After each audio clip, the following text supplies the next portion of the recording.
How's it going, everyone? We have another top 30 visit player that we're going to look at for the Packers, and that is Trevin Wallace, linebacker out of University of Kentucky. So currently, Trevin Wallace is the 6th overall best linebacker in this year's draft, and is currently ranked 120th overall out of all the players. He comes in with a RAS score of 9.54, so a really, really high RAS score. And this is probably one of the more or high athletic players in the draft at linebacker. So he comes in at 6'1", weighs 237 pounds, had a vertical jump of 37.5 inches, a broad jump of 10 feet and 7 inches, and a 40-yard dash of 4.51 seconds. That was good enough to put him tied at third with Adrian Cooper out of all the linebackers who ran the 40-yard dash. So extremely fast and athletic linebacker. For his collegiate career, he spent 3 years and all at the University of Kentucky. So in his first year in the 2021 season, he played 11 games, had 32 tackles, 4 tackles for loss, 2 sacks, 1 pass defended, and 1 forced fumble.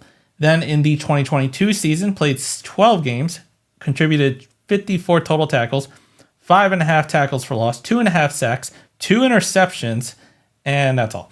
Then in his 2023 season, in his final year, played in 12 games, had 80 total tackles, 8.5 tackles for loss, 5.5 sacks, 1 pick, and 1 forced fumble. So had a heck of a third and final year for the University of Kentucky. For his PFF grades in the 2021 season, he had 241 total snaps, had a defensive grade of 47.2, run defensive grade of 35.2, tackling grade of 67.2, and a pass rush grade of 67 with a coverage grade of 55.2.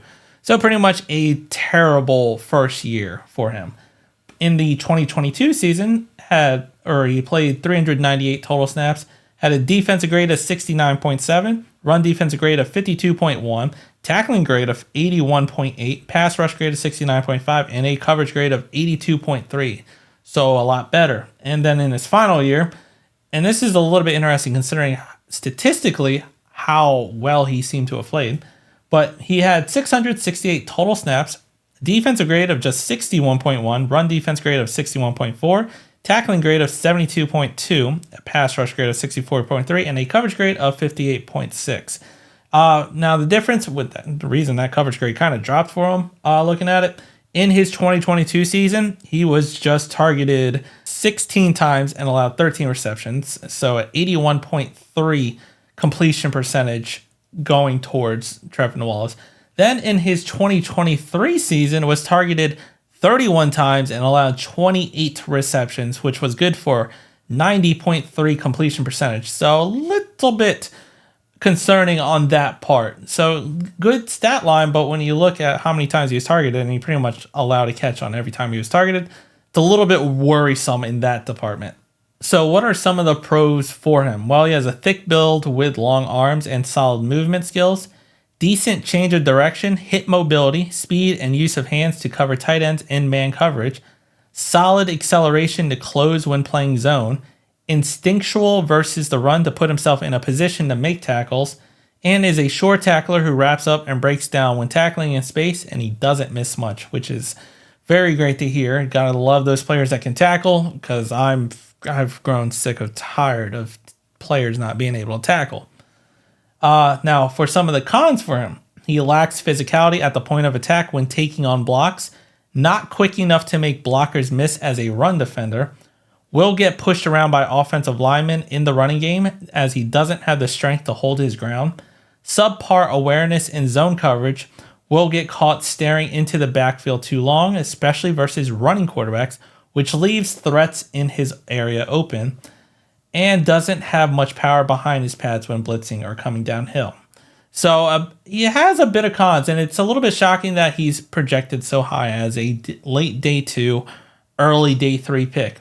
Now, his athletic ability is unquestionable. He's very athletic, very good speed, and the Packers obviously like those type of linebackers, especially as an off the ball and a high RAS score. But there are going to have to be some coaching concerns with him. He's definitely more of a developmental type, it seems like. So I wouldn't expect him to be a plug and play or to contribute a lot of snaps, honestly, in his first year if drafted. I still think Isaiah McDuffie would win the job over him. He's probably going to win the job over most of these linebackers in this draft, unless the Packers really like maybe trade up and get one of those top linebackers to where they could try to take the job from McDuffie. But at this point in time, it kind of looks like McDuffie will be our number 2 linebacker. So if Trevin Wallace was to be picked, I don't know if he would see significant playing time in his first year, honestly, with the Packers. On special teams, sure. But on the defensive side, maybe on the occasional third down to spell a player, or in a worst case scenario, injuries. But at the end of the day, his athletic profile definitely makes him intriguing, especially with a team that kind of needs a linebacker still, and it's a position of need. But let me know what you think down in the comments. If you liked the video, hit the like button, subscribe to the channel, and as always, go Pack Go.